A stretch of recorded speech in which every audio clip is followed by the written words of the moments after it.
Hello नमस्कार दोस्तों, स्वागत है आप सभी का आपके अपने इस YouTube channel learn with DS sir पर। दोस्तों आज हम एक बार फिर से हिंदी की एक महत्वपूर्ण क्लास देखने वाले हैं एसएससी जीडी एग्ज़ाम 2023-24 के लिए। आज की क्लास में एक बार फिर से हिंदी के प्रीवियस ईयर टॉप 20 प्रश्नों के बारे में जानेंगे और सारे के सारे प्रश्न दोस्तों प्रीवियस ईयर जो पेपर हुआ था एसएससी जीडी का उसमें पूछे गए प्रश्न रहने वाले हैं।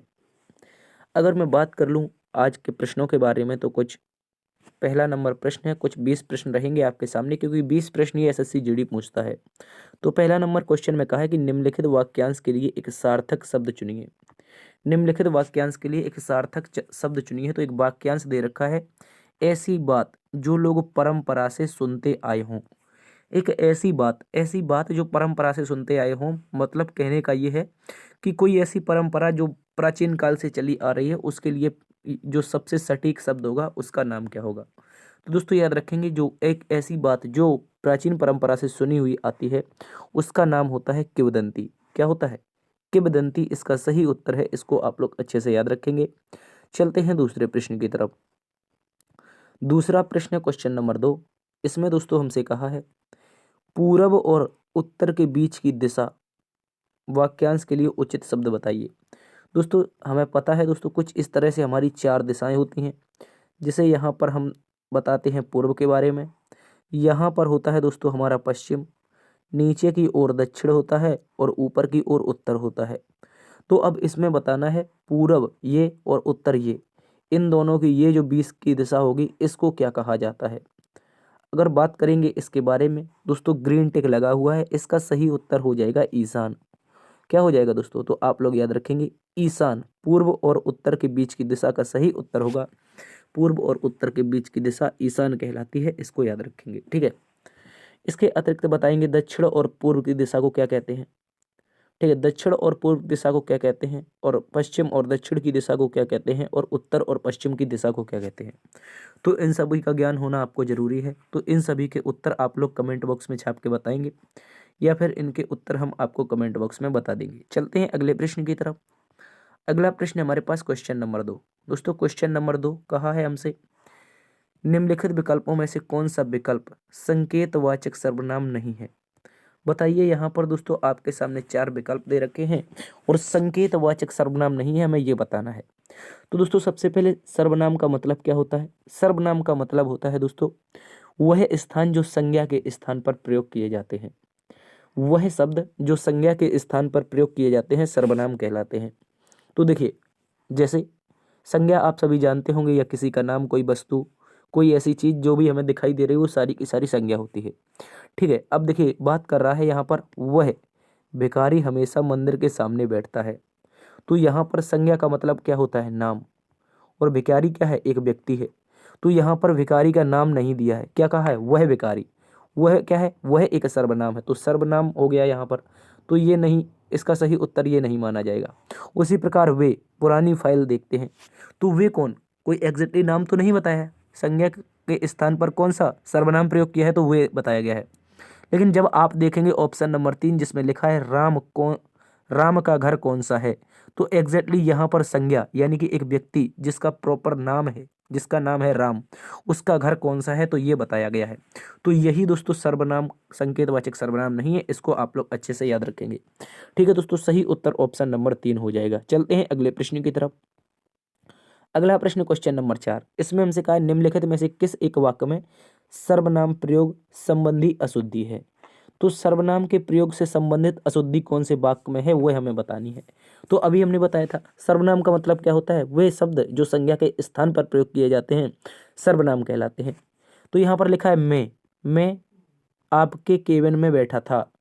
तो ये क्या है? एक प्रॉपर सर्वनाम लिखा है, क्योंकि जो मैं है ये संज्ञा के स्थान पर, अब आप कोई भी हो सकते हैं, आपका एक प्रॉपर नाम होगा, आपका नाम नहीं बताया लेकिन क्या कह दिया? मैं, मतलब ये सर्वनाम सही लिखा हुआ है। कहा है सभी छात्र अपने अपने घर जाएं। तो ये भी सही सर्वनाम लिखा है, क्योंकि सभी छात्र क्या है? सर्वनाम है। और कहा है सबकी अपनी अपनी मजबूरियां थीं। तो ये भी सही लिखा है।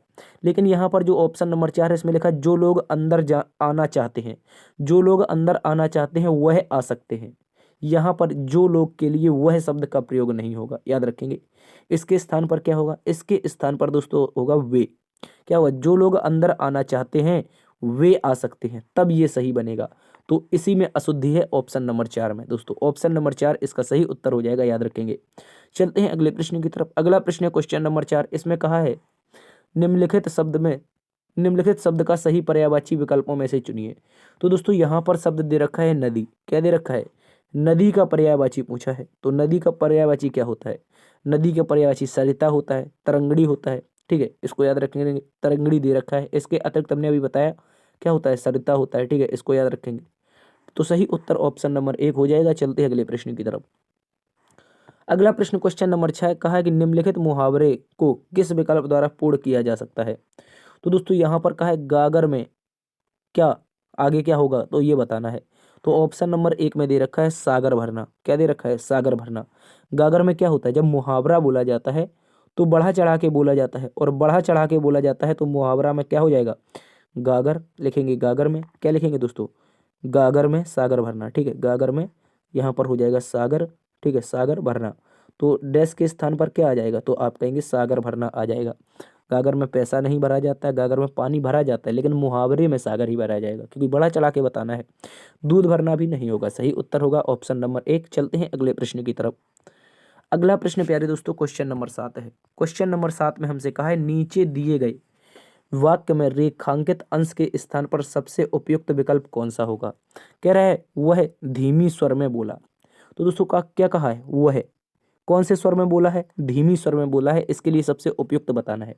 तो दोस्तों कभी भी याद रखना है, धीमी स्वर नहीं होता है। स्वर कैसा होता है, स्वर धीमा हो सकता है। ठीक है, याद रखेंगे, धीमा हो सकता है या फिर धीमे स्वर में बोला। क्या हो सकता है, एक मिनट क्या हो सकता है, धीमे स्वर में बोला। कौन बोला, वह धीमे स्वर में बोला। तो ऐसा स्वर कहाँ पर लिखा है, ऑप्शन नंबर 1 में लिखा है धीमा। सही धीमा ये वाला होगा या फिर ये वाला नहीं होता है। ठीक है, वह धीमे स्वर में बोला, ऑप्शन नंबर 1 सही उत्तर है, याद रखेंगे। चलते हैं अगले प्रश्न की तरफ। अगला प्रश्न क्वेश्चन नंबर 8 है। क्वेश्चन नंबर 8 में कहा गया है राहुल के स्वभाव में क्रोध का भाव अधिक है। राहुल के स्वभाव में क्रोध का भाव अधिक है। कहा गया है कि प्रयुक्त वाक्य में प्रयुक्त क्रोध के स्थान पर विलोम शब्द का प्रयोग निम्न में से किस वाक्य में किया गया है। देखिए प्यारे दोस्तों, यहाँ पर हमसे विलोम पूछा गया है, किसका, क्रोध का। लेकिन एग्जैक्टली ऐसा तो नहीं पूछा है कि क्रोध का विलोम क्या होगा। अब घुमा के पूछा, एक वाक्य दिया है और क्रोध का भाव अधिक है, तो क्रोध का विलोम क्या है ये बताना है। क्रोध का विलोम क्या होता है प्यारे दोस्तों, क्षमा होता है। और क्षमा कौन से ऑप्शन में दे रखा है, क्षमा देखिए, बात करें यहाँ पर घृणा है, ईर्ष्या है, दया है।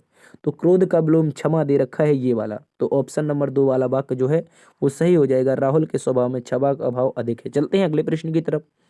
अगला प्रश्न हमारे पास है क्वेश्चन नंबर 9। क्वेश्चन नंबर 9 में हमसे कहा है यह रास्ता डैश है, सावधानी से चलें। देखिए क्या कहा है, यह रास्ता का मतलब क्या है, यह रास्ता जो है यह रास्ता डैश है, कैसे चलें, सावधानी से चलें। अगर आप सावधानी से चलेंगे तो रास्ता कैसा होगा, दुर्गम होगा। लेकिन दोस्तों सभी में ऑप्शन में दुर्गम ही तो दे रखा है, लेकिन क्या पूछा है यहाँ पर, शुद्ध वर्तनी वाला शब्द। क्या वो दुर्गम सही कैसा लिखा जाएगा, तो याद रखेंगे दा, छोटा ऊ की मात्रा, गा ऊपर रा और माँ। ठीक है, ये हो जाएगा प्यारे दोस्तों हमारा दुर्गम। ठीक है, क्या हो जाएगा, ये हमारा दुर्गम हो जाएगा सही। तो इसको याद रखेंगे, ऑप्शन नंबर 1 में है। चलते हैं अगले प्रश्न की तरफ। अगला प्रश्न है दोस्तों क्वेश्चन नंबर 10। इसमें कहा है, इसमें एक प्रश्न दिया है और इसमें कहा गया है हमसे क्वेश्चन नंबर 10 में निम्न वाक्य में रेखांकित शब्द को विकल्पों में द्वारा दिए गए किस शब्द से बदला जा सकता है जिससे वाक्य में कोई परिवर्तन ना हो। यानी कि जो रेखांकित शब्द है, रियाज दे रखा है, क्या, रियाज का मतलब क्या होता है। कुल मिलाकर के एक प्रकार से पर्यायवाची पूछा है, ये बताना है। तो ये रियाज जो होता है उर्दू भाषा का होता है। और अगर बात करें हिंदी की, तो हिंदी में अभ्यास बोला जाता है। अगर अब आप वाक्य को पढ़ेंगे तो कहा है प्रतिदिन रियाज करने के कारण वह प्रवीण हो गया। तो प्रतिदिन अगर आप अभ्यास करेंगे तो कैसे हो जाएंगे, प्रवीण हो जाएंगे, यानी कि इंटेलिजेंट हो जाएंगे। प्रवीण का मतलब यहाँ पर इंटेलिजेंट से है। ठीक है, याद रखेंगे। तो देखिए अगर आप पढ़ाई कर रहे हैं, जैसे एसएससी जीडी 2024 की तैयारी कर रहे हैं दोस्तों, अगर आप प्रतिदिन क्लासेस देखेंगे, प्रतिदिन पढ़ते रहेंगे, निरंतर प्रैक्टिस सेट लगाते रहेंगे, तो क्या होगा, आप प्रवीण हो जाएंगे, यानी कि एसएससी जीडी आपका क्लियर हो जाएगा। तो याद रखेंगे रियाज का जो सही अर्थ बनेगा और परिवर्तन भी नहीं होगा वाक्य में, तो अभ्यास बनेगा, याद रखेंगे। चलते हैं अगले प्रश्न की तरफ। अगला प्रश्न हमारे पास क्वेश्चन नंबर 11 है। क्वेश्चन नंबर 11 में हमसे कहा है कि निम्नलिखित वाक्य में से निर्माण शब्द का विलोम, कह रहा है निर्माण के विलोम शब्द का प्रयोग किस वाक्य में हुआ है ये बताना है। तो निर्माण का मतलब क्या होता है? निर्माण का मतलब होता है बनाना, और उसका अपोजिट क्या होता है? इसका अपोजिट होता है दोस्तों नाश। नाश का मतलब तहस नहस करना। तो किस ऑप्शन में नाश रहा है? तो ऑप्शन नंबर 1 में ही तो नाश दिखाई दे रहा है। तो कहा है प्रकाश हमेशा तिमिर का नाश करता है, यानी कि प्रकाश अंधकार का नाश करता है। निर्माण का अपोजिट नाश होता है, तो इस कारण ऑप्शन नंबर 1 सही हो जाएगा, याद रखेंगे। चलते हैं दोस्तों अगले प्रश्न की तरफ। अगला क्वेश्चन है हमारे पास 12वां नंबर। 12वां नंबर में कहा है निम्नलिखित वाक्य में से अशुद्धि पहचाने। तो यहाँ पर आपसे क्या है, एक वाक्य दे रखा है तलवार एक अच्छा अस्त्र है, अशुद्धि किसमें है? तो दोस्तों याद रखेंगे जो तलवार होता है, क्या होता है? तलवार। तलवार एक एक क्या है? अच्छा अच्छा अच्छा क्या है? तलवार हमेशा याद रखेंगे अच्छा अस्त्र नहीं होता है। तलवार क्या होता है? शस्त्र होता है प्यारे दोस्तों, क्या होता है? शस्त्र होता है, इसको याद रखेंगे। तलवार एक अच्छा क्या है? शस्त्र है, मतलब जो जो हथियार हाथ में पकड़ कर चलाए जाते हैं वो शस्त्र कहलाते हैं। तो आप लोग अच्छे से याद रखेंगे, अस्त्र इस प्रश्न का सही उत्तर हो जाएगा कि यही विषम लिखा गया है। ठीक है, चलते हैं अगले प्रश्न की तरफ। अगला प्रश्न प्यारे दोस्तों क्वेश्चन नंबर 13 का है निम्न में से किस वाक्य में खिन्न के सही पर्यायवाची शब्द का प्रयोग हुआ है? तो दोस्तों अब की बार हमसे खिन्न का पर्यायवाची पूछा है। क्या पूछा है? खिन्न का पर्यायवाची क्या होगा ये पूछा है, लेकिन एक वाक्य के रूप में पूछा है। तो खिन्न का मतलब क्या होता है? खिन्न का मतलब ही होता है उदास। ठीक है, खिन्न का ही मतलब होता है प्यारे दोस्तों दुखी। ठीक है, इसको याद रखेंगे। तो यहाँ पर कौन से ऑप्शन में दे रखा है? ऑप्शन नंबर 4 में दे रखा है। और वाक्य क्या दिया गया है? वाक्य दिया गया है जया का मन उदास हो गया। क्या हो गया? जया का मन उदास हो गया। इस तरह से जो उदास होगा वो खिन्न का क्या हो जाएगा? पर्यायवाची हो जाएगा। चलते हैं अगले प्रश्न की तरफ। अगले प्रश्न में दोस्तों कहा है जिसके 2 पद पैर हों वाक्यांश के लिए सार्थक शब्द क्या होगा?